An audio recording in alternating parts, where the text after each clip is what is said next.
Bismillahirrahmanirrahim. Alhamdulillah wassalatu wassalamu ala Rasulillah wa ala alihi wa sahbihi wa man wala. அல்லாஹ்வுடைய வேதங்களுக்கு அதன் மீது நம்பிக்கைக்கு பிறகு அல்லாஹ்வுடைய தூதர்கள் மீது நம்பிக்கை, ரசூல்மார்கள் மீதான நம்பிக்கை மிக முக்கியமானது. அது நான்காவது நம்முடைய நம்பிக்கை. அதாவது அல்லாஹ் தன்னுடைய ரசூல்மார்களை தன்னுடைய அடியார்களாகிய மக்களிடம் அனுப்பினான். அவர்களுக்கு நற்செய்தி சொல்லவும் அவர்களை அச்சமூட்டி எச்சரிக்கை செய்யவும் அனுப்பினான். அந்த தூதர்கள், நபிமார்கள், ரசூல்மார்கள் மக்களை அல்லாஹ்வின் பக்கம், சத்தியத்தின் பக்கம் அழைத்தார்கள். யாரெல்லாம் அந்த நபிமார்களுடைய அழைப்பை ஏற்றுக்கொண்டார்களோ அவர்கள் பாக்கியசாலிகள், வெற்றியாளர்கள். அதாவது அவர்கள் சொர்க்கம் போவாங்க. யாரெல்லாம் நபிமார்களுடைய அழைப்பை நிராகரிச்சிட்டாங்களோ, மறுத்துட்டாங்களோ அவர்கள் இழிவடைந்தவர்கள், நஷ்டவாளிகள். இது நம்முடைய நம்பிக்கை. இதுல அல்லாஹ் தஆலா நமக்கு கடைசியா அனுப்பிய நபிதான் நபி முஹம்மது ஸல்லல்லாஹு அலைஹி வஸல்லம். நம்முடைய நபியை பற்றி அறிவு நமக்கு முக்கிய. நபி யார், நம்முடைய நபி யார், அவருடைய தந்தை வம்சம் என்ன, அவர் பிறந்த கோத்திரம் என்ன, அவருடைய குடும்பம் என்ன, அவர்கள் எந்த ஊரில் பிறந்தார்கள், இது எல்லாத்தையும் நம்ம அறிஞ்சிடும். நம்முடைய நபியின் தாய் தந்தை பெயர் என்ன, யார் சொல்றீங்க? அப்துல்லா, அமினா. நம்முடைய நபி பிறந்த கோத்திரம் எது? குரைஷ் கோத்திரம். நம்முடைய நபியுடைய குடும்பத்தின் பெயர் என்ன? ஹாஷிம் குடும்பம். நம்முடைய நபி பிறந்த ஊர் எது? மக்கா. நம்முடைய நபி இறந்த ஊர் எது? மதீனா. நம்முடைய நபி ஸல்லல்லாஹு அலைஹி வஸல்லம் ஏன் மதீனாவுக்கு போனாங்க? ஹிஜ்ரத் செய்தாங்க. ஏன் ஹிஜ்ரத் செய்தாங்க? இஸ்லாமை ஏற்கால குறைஷிகள் ரசூலுல்லாஹ்வை கொல்ல துணிந்தாங்க. அல்லாஹ் தஆலா அவங்களை ஹிஜ்ரத் செய்ய சொன்னார். ஆகவே மதீனாவுக்கு போனாங்க. அப்ப இந்த விஷயங்கள் எல்லாம் நம்முடைய நம்பிக்கைகள். இதை நாம் உண்மையாக நம்பிக்கை கொள்ளணும். நம்முடைய நபி ஸல்லல்லாஹு அலைஹி வஸல்லம் தாவாவை நம்பணும். நம்முடைய நபி தான் எல்லா நபிமார்களையும் இறுதி நபி. நபிமார்கள் அனைவரையும் சிறந்தவரும் கூட. இதற்கு பிறகுதான் மற்ற நபிமார்கள் அல்லாஹ் தஆலா அவங்களுடைய அந்தஸ்துக்கு ஏற்ற மாதிரி சிறப்பித்து இருக்கிறான். நபிமார்கள், மொத்த நபிமார்கள்லேயே அல்லாஹ் தஆலா ரசூல்மார்களை 300 சில்லற பேரை தான் அனுப்பி இருந்திருக்கான். 313, 15 இப்படி. அல்லாஹ் மிக அறிந்தவை. ரசூல்மார்கள் நபிமார்களிலிருந்தே உள்ளவங்க தான். அதாவது அல்லாஹ் தஆலா சில நபிமார்களை அவங்களுக்கு தனி ஷரியத்தை கொடுத்து, வேதத்தை கொடுத்து, ஷிர்க்குக்கு எதிராக அல்லாஹ் தஆலா அனுப்பக்கூடிய தாவாவை அவங்க பொறுப்பை அவங்களுக்கு சுமத்தும் போது அவர்களை ரசூல்மார்கள்ங்கிற அந்தஸ்தில் அவர்கள் உயர்த்துறாங்க.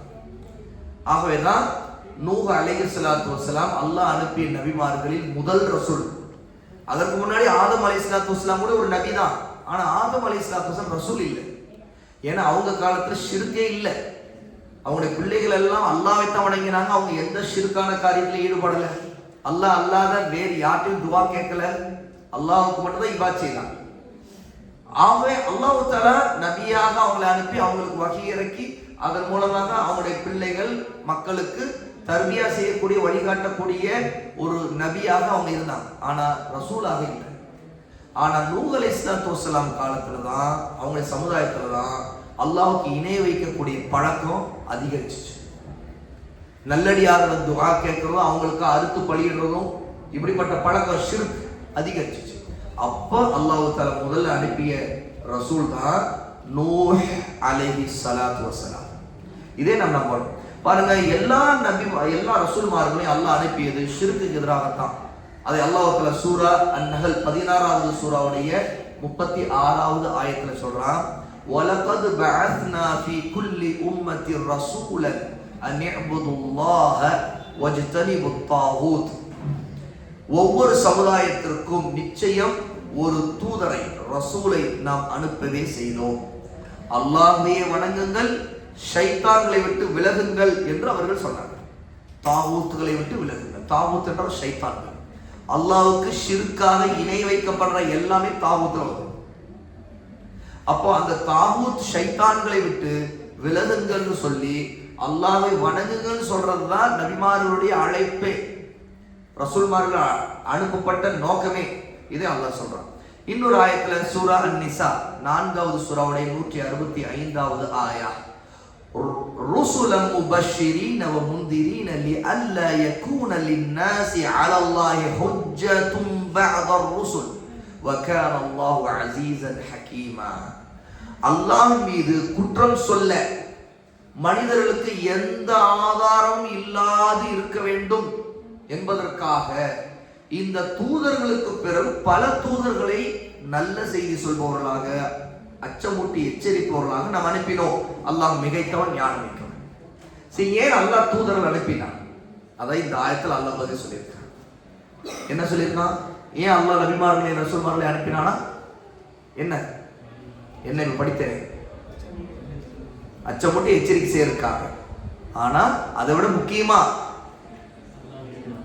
அல்லாஹ்வின் மீது நாளைக்கு மறுமையில எந்த குறையும் சொல்லக்கூடாது. அதாவது அல்லாஹ் எங்களுக்கு நேர்வழி யாரும் சொல்லி தரல, உன்னையே தான் வணங்கணும்னு எங்களுக்கு யாராவது சொல்லியிருந்தா நாங்க அதை செய்திருப்போம்.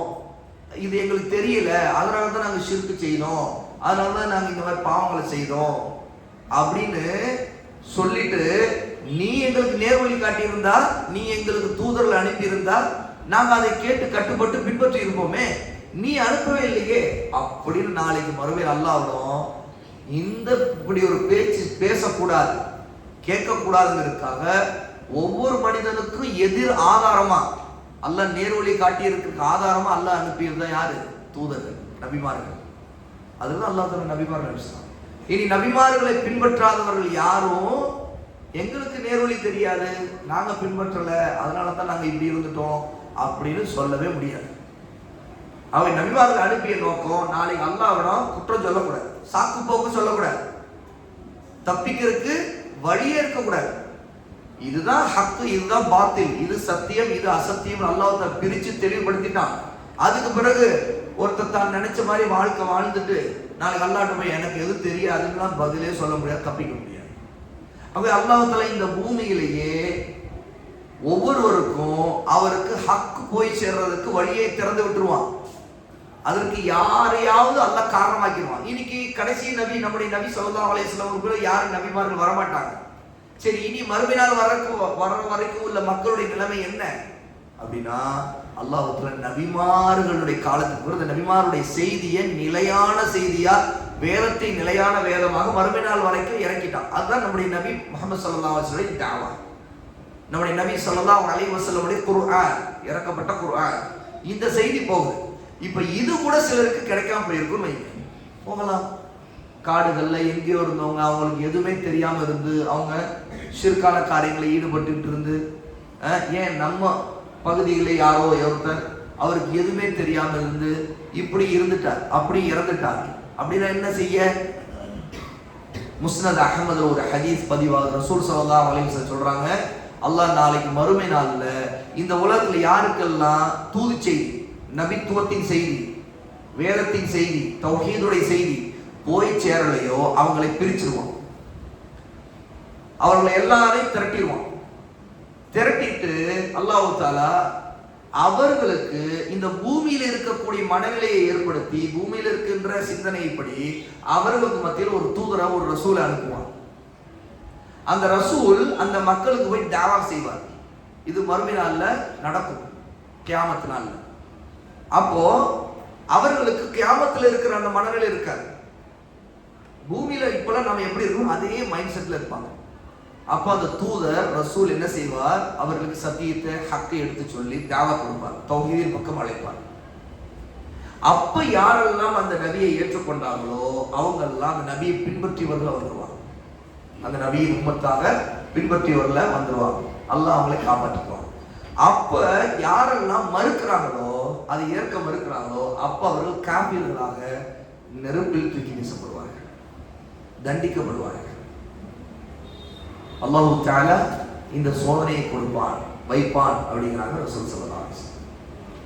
இதுதான் அதற்கு தீர்வு. யாருக்கு இந்த உலகத்தில் செய்தியை போய் சேரவில்லையோ அவர்களுக்கான தீர்வு அல்லாஹ் தஆலா நம்முடைய நபி ஸல்லல்லாஹு அலைஹி வஸல்லம் மூலமாக மறுமையில் நடக்கக்கூடிய இந்த விஷயத்தை தெரிவிச்சிருக்கிறோம். நம்முடைய நபி முஹம்மது ஸல்லல்லாஹு அலைஹி வஸல்லம் கடைசி நபி. சூரா அல்-அஹ்ஸாப் 33வது சூராவுடைய 40வது ஆயத்தில் அல்லாஹ் தஆலா சொல்றார், மா கான முஹம்மதுன் அபா அஹதின் மின் ரிஜாலிக்கும் வலக்கின் ரசூலுல்லாஹி வ காத்தமன் நபியீன். முஹம்மத் உங்கள் ஆண்களில் யாருக்கும் தந்தையாக இல்லை. நம்முடைய நபி ஸல்லல்லாஹு அலைஹி வஸல்லம் யாருக்கும் தந்தையாக இல்லை, மாறாக அவர் அல்லாஹ்வின் ரசூலாக, நபிமார்களில் இறுதியானவராக, முத்திரையாக இருக்கின்றார் அப்படின்னு சொல்லியிருக்கிறார். அப்போ எல்லா நபிமார்களுக்கும் முத்திரை, அதாவது அவர்களுக்கு பிறகு யாரும் நபிமார்கள் வரமாட்டாங்கன்னா ரசூல்மார்கள் வரமாட்டாங்க. ஏன்னா ஒருத்தர் நபியான பிறகு என்ன ஆவார்? ரசூலாக ஆக முடியும். எடுத்தோட நபியாக ஆகாம ஒருத்தர் ரசூலாக முடியாது. முதல் நபியாக ஆனவரைத்தான் அல்லாஹ் தஆலா அவங்களுடைய அந்தஸ்து உயர்த்தும் போது ரசூலாக ஆக்குவான். அப்ப நபிமார்களுக்கு ஹாத்தமுன் நபினா நபிமார்களுக்கு முத்திரை, இறுதி அப்படின்னா ரசூலுல்லாஹ்வுக்கு பிறகு எந்த நபி வரமாட்டாருங்கிற அர்த்தம் மட்டும் இல்ல. ரசூலுல்லாஹ்வுக்கு பிறகு நபிமார்கள் மட்டும் இல்ல, ரசூல்மார்கள் வரமாட்டாங்க. நபியானதான ரசூலாக இருக்கு, அவங்க வரமாட்டாங்க. அப்ப நம்முடைய நபி ஸல்லல்லாஹு அலைஹி வஸல்லம் ஹாத்தமுன் நபி. இந்த கொள்கைக்கு இதுல இருந்து வழிவிட்டு போற காஃபிராய்வான். உதாரணம் காதியானி அப்படிங்கிறவங்க மிர்சா குலாம் அஹ்மத் காதியானி என்கிற ஒருவனை நபி நம்புறாங்க. 100 வருஷத்துக்கு முன்னாடி தோன்றிய ஒரு கூட்டம் தான். பஞ்சாப்ல உள்ள காதியான் அப்படிங்கிற ஊரை சேர்ந்த ஒரு ஆள் மிர்சா குலாம் அஹ்மத். அந்த ஆளுடைய பேர் மிர்சா குலாம். அந்த ஆள் தன்னை நபி என்று சொன்னார், தன்னை மஹதி என்று சொன்னார், இன்னும் சொல்ல போனா தன்னை நபி ரசூல் என்று சொன்னான். அவனை நபியாக நம்பிக்கை கொண்டவங்க காதியானிகள். காதியானிகள் காபீர்கள், முர்த்ததுகள். ஏன்னு கேட்டா ரசூலுல்லாஹ்வுக்கு பிறகு நபிமார்கள் வருவாங்கன்னு அவங்க நம்புற கூட்டங்கள்ல வருவாங்க. யாரெல்லாம் காதியானை ஆனாங்களோ அவங்க முர்த்ததுகளாகவும், அவங்களுடைய திருமண உறவு அவங்களோடு வேற எந்த உறவையும் நம்ம வைத்துக் கொள்ளக்கூடாது. ஏன்னா அவர்கள் முர்த்ததாகி விட்டவர்கள். அப்ப நம்முடைய அக்கீதா, நம்முடைய கொள்கை, நம்முடைய ஈமான் என்னன்னு கேட்டா ரசூலுல்லாஹி ஸல்லல்லாஹு அலைஹி வஸல்லம் கடைசி நபி. அதற்கு பிறகு யாருக்கும் வஹி இறங்காது, யாரும் நபியாக முடியாது, ரசூலாக முடியாது. இதுதான் சத்தியமானது. அல்லாஹ் தஆலா இந்த ஆயத்தை குறிப்பிட்டிருக்கான். இது பொதுவா நபிமார்கள் ரசூல்மார்கள் பற்றி நம்முடைய அடிப்படை நம்பிக்கை. இது அல்லாம ஒவ்வொரு நபியை பற்றி குறிப்பா நிறைய நம்ம விவரங்களை தெரிஞ்சுக்கணும், அந்தந்த நபியுடைய பெயரோடு. ஆனா எல்லா நபிமாருடைய பெயரையும் அல்லாஹ் தஆலா நமக்கு அறிவிக்கிறார். குர்ஆன்ல மொத்தம் எத்தனை நபிமார்கள் பேர் சொல்லப்பட்டிருக்கு? 25. ரசூலுல்லாஹ்வோட சேர்த்து 25. அந்த 25 நபிமார்களிலும் எல்லா நபிமார்களுக்கும் அல்லாஹ் தஆலா விரிவா அவங்களுடைய வரலாறு சொல்றாரு. உதாரணம் மூசா அலைஹிஸ்ஸலாத்து வஸ்ஸலாம் உடைய வரலாறு அல்லாஹ் தஆலா குர்ஆன்ல நிறைய இடங்கள்ல சொல்லியிருக்காங்க. ஆனா ஹாரூன் அவருடைய வரலாறு நிறைய சொல்லப்பட்டிருக்கா? இருக்காது. யூஷா அலைஹிஸ்ஸலாத்து வஸ்ஸலாம் அவங்க ஒரு நபி தான், ஆனா குர்ஆன்ல அவருடைய பேர் சொல்லப்படல. ஹதீஸ்ல வந்திருக்கு யூஷா இப்னு நூன் மூசா அலைஹிஸ்ஸலாத்து வஸ்ஸலாமோடு ஹித்ர சந்திக்கிறதுக்காக கிளம்பி போறாங்க இல்லையா? அப்போ கூட ஒரு இளைஞர் போறாரு. அவர் யார்? யூஷா. மூசா அலைஹிஸ்ஸலாத்து வஸ்ஸலாமுடைய மரணத்துக்கு பிறகு பனு இஸ்ராயலுக்கு அல்லாஹ் அடுத்து அனுப்பிய நபி யாருக்கிட்ட அல்லாஹ் நபி ஆக்குறது யூஷா அவங்க தான். அப்போ யார் யாருடைய நபிமார்களுடைய பெயர்கள் நம்ம குர்ஆனில் சுன்னால வந்திருக்குதோ அவங்களுடைய பெயர்களோடு அவங்களுடைய வரலாற்று குறிப்புகள், சம்பவங்கள், அதிலிருந்து படிப்பினைகள் என்னவோ அதை அப்படியே நம்பிக்கை கொள்ளணும். அதிலிருந்து கிடைக்கிற படிப்பினை நாம் பின்பற்றணும். அதுல என்னென்ன அவங்க வாழ்க்கையில் நடந்த ஆதாரப்பூர்வமான செய்தி வந்திருக்குதோ அதை நாம் ஈமான் கொள்ளணும், அதை உண்மைப்படுத்தணும், அதில் இருக்கக்கூடிய வழிகாட்டலை எடுத்துக்கொள்ளணும். இது நம்முடைய நம்பிக்கை. ஆகவே அந்தந்த நபிமார்களுடைய பெயர்கள், சொல்லப்பட்ட பெயர்களை அவங்களோடு நம்பிக்கை கொள்ளணும். சரியா? அப்ப இது எல்லாம் நபிமார்களை பற்றி நம்முடைய நம்பிக்கையில அடிப்படையாக அறிய வேண்டிய விஷயங்கள். இதை ஒருத்தர் அறிந்து கொண்டால் இதன் அடிப்படையில குர்ஆனில் இருக்கக்கூடிய நபிமார்கள் வரலாறுகளை படிக்கணும். யாரெல்லாம் அல்லாஹ் தஆலா குர்ஆன்ல சொல்லி இருக்கிற நபிமார்களுடைய வரலாறுகளை படிக்கிறாங்களோ அவங்க அதிலிருந்து என்ன படிப்பினை இருக்குன்னு பார்க்கறாங்களோ அவங்களுக்கு ஒரு தெளிவான உண்மை புரியும். என்ன தெரியுமா? நபிமார்கள் எல்லோருமே தௌஹீதை இந்த பூமியில நிலைநாட்டி மக்களுக்கு எடுத்து சொல்லி அதன் பக்கம் அழைக்கத்தான் அனுப்பப்பட்டாங்க.